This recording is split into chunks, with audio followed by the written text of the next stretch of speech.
என்றதும் சட்டென அனைவருக்கும் நினைவுக்கு வருவது பாலக்கோடு கூட்டுறவு சர்க்கரை ஆலை, தக்காளி அங்காடி, பால்வண்ணநாதர் ஆலயமாகும்.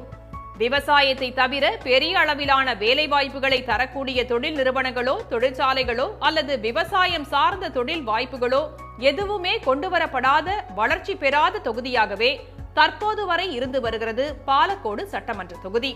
கடந்த 1967 முதல் இதுவரை நடைபெற்ற சட்டமன்ற தேர்தல்களில் அதிமுக 8 முறையும், திமுக, காங்கிரஸ் 2 முறையும் வென்றுள்ளன.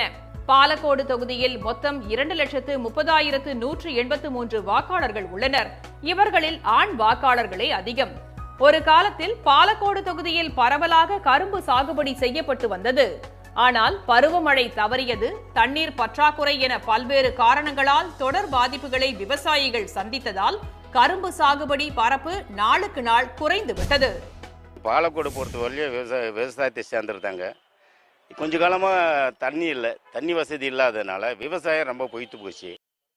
கரும்பு விவசாயம் தான் அதிகம் பாலக்கோட்டில். ஒரு 20 வருஷத்துக்கு முன்னே பார்த்தீங்கன்னாக்க நிறைய எங்கே பார்த்தாலும் கரும்பு தான் இருக்கும்.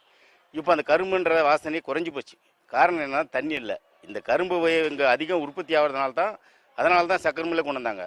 இப்போ சக்கரை மில்லை பார்த்தீங்கன்னா ஒரு 10 வருஷமாக சரி வர ஓடுறதில்லை.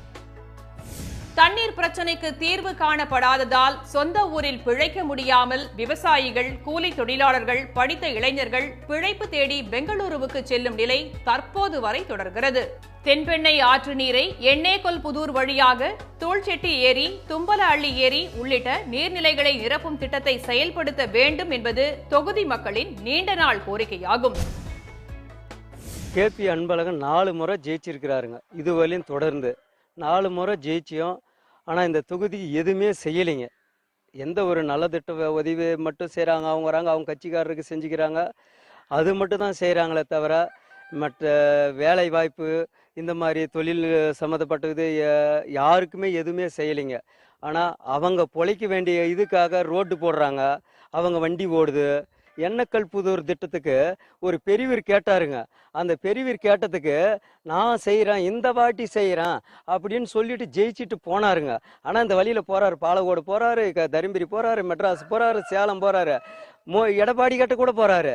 ஆனால் இந்த இது ஒன்றும் செயல்படுத்துறேன்னு சொல்லவும் இல்லை, செயல்படுத்த ஒரு வேலையை தொடங்கவும் இல்லை, எந்த ஒரு இதுவும் செய்யலைங்க. பாலக்கோட்டில் தண்ணி வசதி இல்லை. அப்படி விவசாயம் பண்ணாலும் அந்த பொருளை சேல்ஸ் பண்ணனாக்க சரியான நேரத்துக்கு விலை கிடைக்கிறதில்ல. விலை கிடைக்காதனால அது விவசாயத்தை விட்டுட்டு கூலி வேலைக்கு போடுறாங்க. அதனால் பாலக்கோட்டில் ஒரு ஃபேக்ட்ரியோ இல்லை. ஒரு வேலைக்கு போனால் கூட ஒசூர், பெங்களூர் போக வேண்டியது இருக்குது. அதனால் பாலக்கோட்டுக்கு ஒரு பக்கத்தில் ஒரு 60 கிலோமீட்டரில் ஒசூர் பாலக்கோட்டில் ஒரு 50 கிலோமீட்டர் இருக்குது.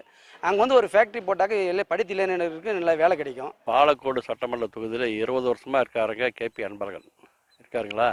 20 வருஷம் 4 முறை வந்துன்னா அது ஒன்றுமே எந்த திட்டமும் செய்யலைங்க இது வரைக்கும்.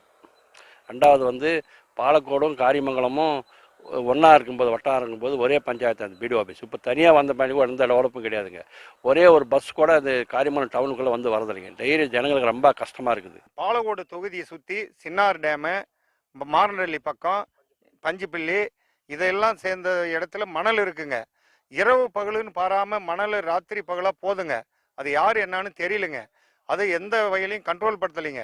அது அள்ளி வருஷம் கணக்கில் அள்ளி 10-15 வருஷமா அள்ளி அது பாதாளத்துக்கு போயிடுச்சிங்க. போன காரணத்தினால நீர்மட்டம் மேலுக்கு வராத காரணத்தினால ஒட்டுமொத்த நீரும் கீழே இழுத்துடுச்சிங்க.